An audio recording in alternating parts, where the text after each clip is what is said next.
Ukrainian authorities say Russian attacks on Kyiv and other Ukrainian cities with ballistic missiles and drones have killed at least 6 people and wounded dozens more. At least 6 people were killed and dozens injured in the latest Russian strikes on Ukraine, local authorities said on Sunday. According to Ukraine's Air Force, Russia launched 41 missiles and 125 attack drones, with most of them directed towards Kyiv and the surrounding region. Emergency services say fires were caused in 5 regions of the city, with damage to residential buildings, office and industrial sites. 4 bodies were pulled from a burning home in the Shvatoshinsky district while crews rushed to save residents from a 3-story building on fire. Russia's defense ministry claimed the attack on Kyiv targeted 6 sites linked to the Ukrainian military, but Ukrainian President Volodymyr Zelensky said most of the missiles and drones had been directed at several civilian sites. The overnight bombardment came a day after a large-scale drone strike by Ukraine hit a number of warehouses and an oil facility inside Russia, reportedly killing at least 8 people.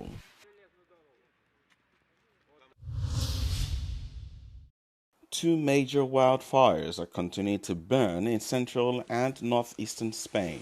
The blaze near La Miela, around 100 kilometers from Madrid, has scorched nearly 13,000 hectares and forced the evacuation of 16 villages.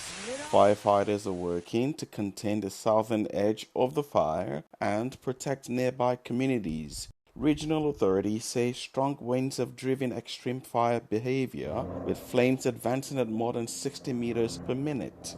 Spain's civil guard said they are investigating whether the blaze began during agricultural work involving a combined harvester.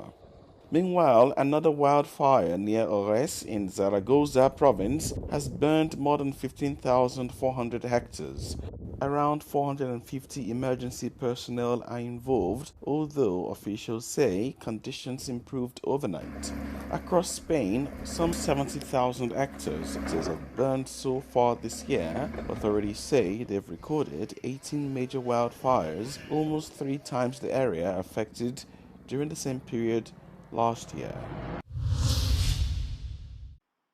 Mount Olympus's bid for inclusion on UNESCO's World Heritage List as a mixed natural and cultural site has entered its final stages. However, international evaluators are requesting additional information from Greece before a final decision is reached. According to the recommendations, further documentation is needed to support both the uniqueness of the natural environment and the cultural significance of the region. Είναι ο τόπος που μεγαλώσαμε, είναι ο τόπος που βλέπουμε κάθε μέρα, αλλά παράλληλα είναι και ένας τόπος ο οποίος κουβαλάει επάνω του μύθο, ιστορία, βιοποικιλότητα, εξαιρετική ομορφιά και πάρα πολύ μεγάλο πολιτιστικό φορτίο. At the same time, there are calls for stronger documentation of its cultural value. For local authorities, a possible UNESCO designation would represent international recognition for a site where mythology, history and nature come together. Εφόσον λοιπόν η έκβαση είναι θετική και ο Όλυμπος ενταχθεί ως μνημείο παγκόσμιας κληρονομιάς της UNESCO, είναι φανερό ότι πρόκειται για κάτι πολύ μεγάλο που υπερβαίνει όχι μόνο τα τοπικά όρια αλλά τα εθνικά όρια, είναι κάτι που αφορά ολόκληρο τον κόσμο. Είναι πάρα πολύ σημαντικό, θα δώσει ασφαλώς πολύ περισσότερη όθηση. Βάζω όμως και την παράμετρο ότι βάζει και κάποιες περισσότερες υποχρεώσεις από τη δικιά μας τη μεριά να προστατεύσουμε αυτό το περιβάλλον.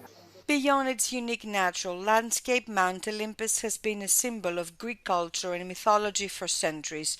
Its inclusion on UNESCO's World Heritage List would mark important international recognition, while also strengthen efforts to protect and preserve its natural and cultural heritage for future generations. The nomination will be examined during this year's session of UNESCO World Heritage Committee taking place in Seoul from July 19th to 29.